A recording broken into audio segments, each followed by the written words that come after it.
Quote Ernest Hemingway about going broke.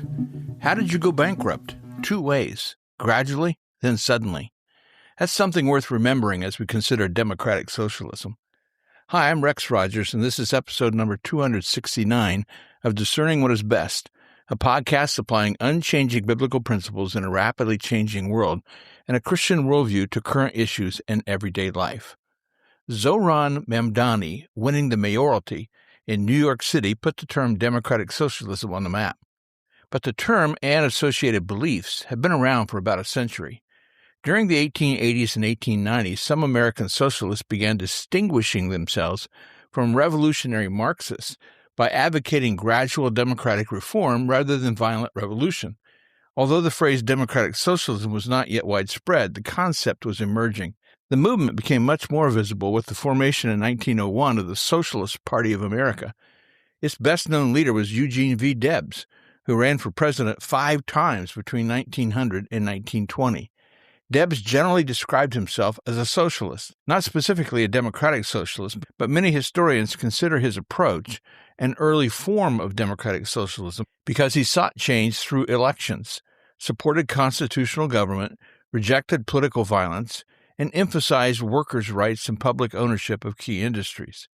The actual phrase democratic socialism began appearing more frequently in newspapers, books, and political writings during the 1910s and 1920s, often to distinguish electoral socialism from Bolshevism after the Russian Bolshevik Revolution of 1917 that brought Vladimir Lenin to power and eventually launched the Soviet Union. Norman Thomas became leader of the Socialist Party and ran for president 6 times, 1928 to 1948, while openly advocating democratic socialism. Thomas consistently argued that socialism should always be democratic and rejected Soviet communism. The modern organization most associated with the term is the Democratic Socialists of America, or DSA, founded in 1982. The DSA advocates achieving socialist policies through democratic institutions rather than revolution. The term entered mainstream American political discourse during 2015-2016 in Senator Bernie Sanders' presidential campaign. Although Sanders is an independent, he repeatedly identifies himself as a democratic socialist, bringing the term into widespread public discussion. Since then, figures such as Alexandria Ocasio-Cortez, AOC, Rashida Tlaib, and other DSA-supported candidates have further increased its visibility. This visibility went into the stratosphere when Zohran Mamdani became mayor of New York City.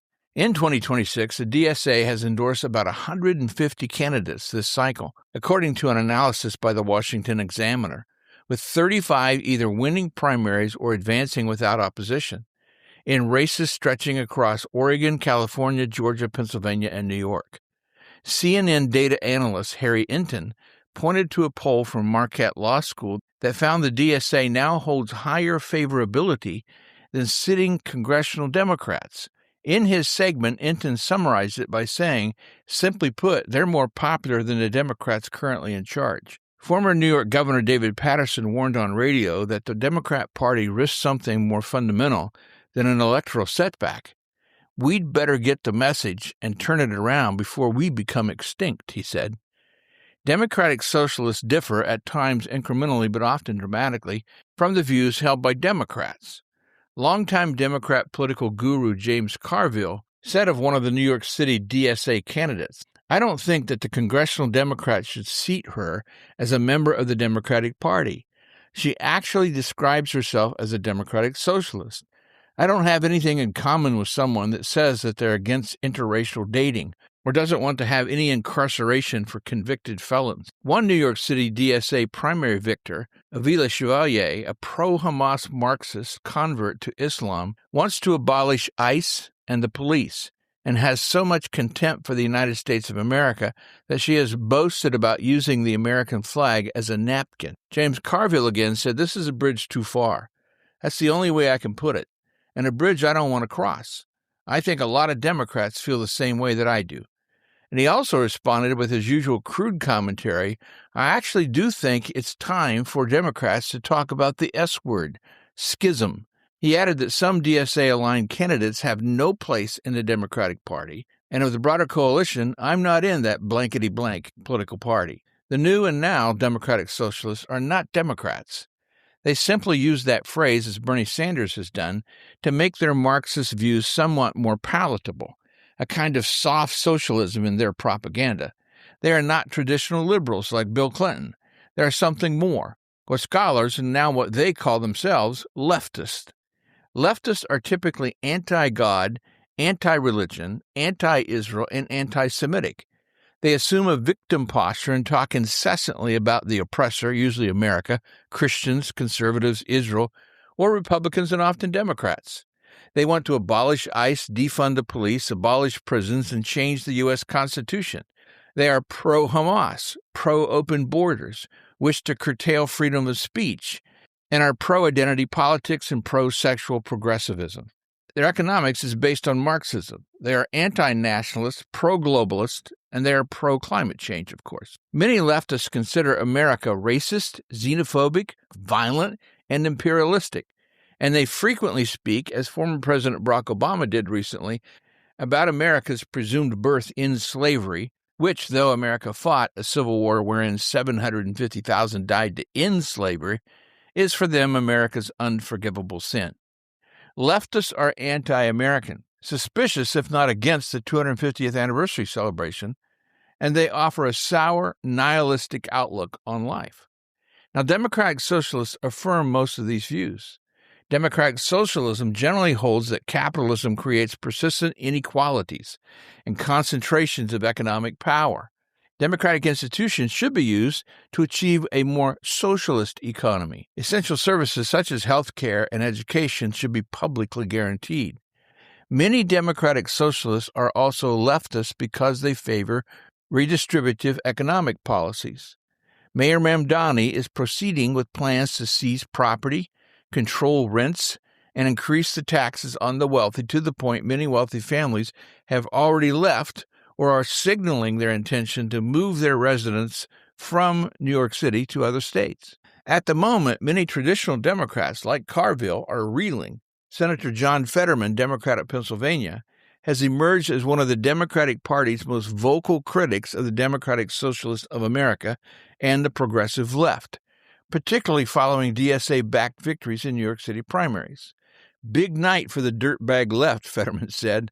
I've said the party is becoming an orgy of socialism, clearly anti-America, anti-Western civilization. He also criticizes the Democratic Party, claiming it's being taken over by socialists with extreme views. He highlights New York City Mayor Mamdani's defiance of a Supreme Court ruling on immigration and a Denver DSA congressional candidate's refusal to condemn anti-Semitism.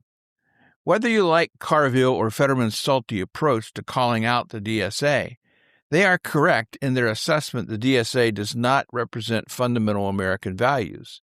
Mayor Mamdani is Exhibit A.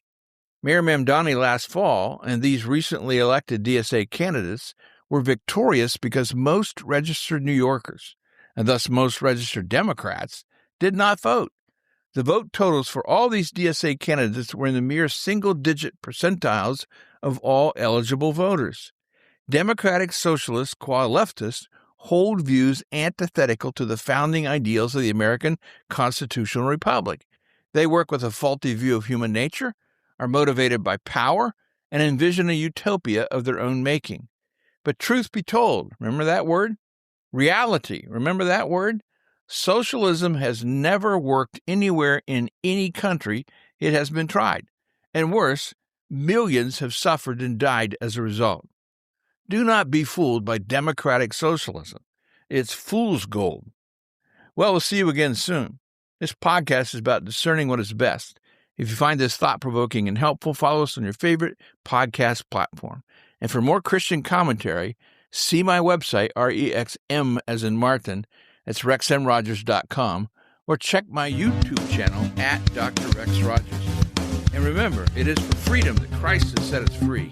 Stand firm.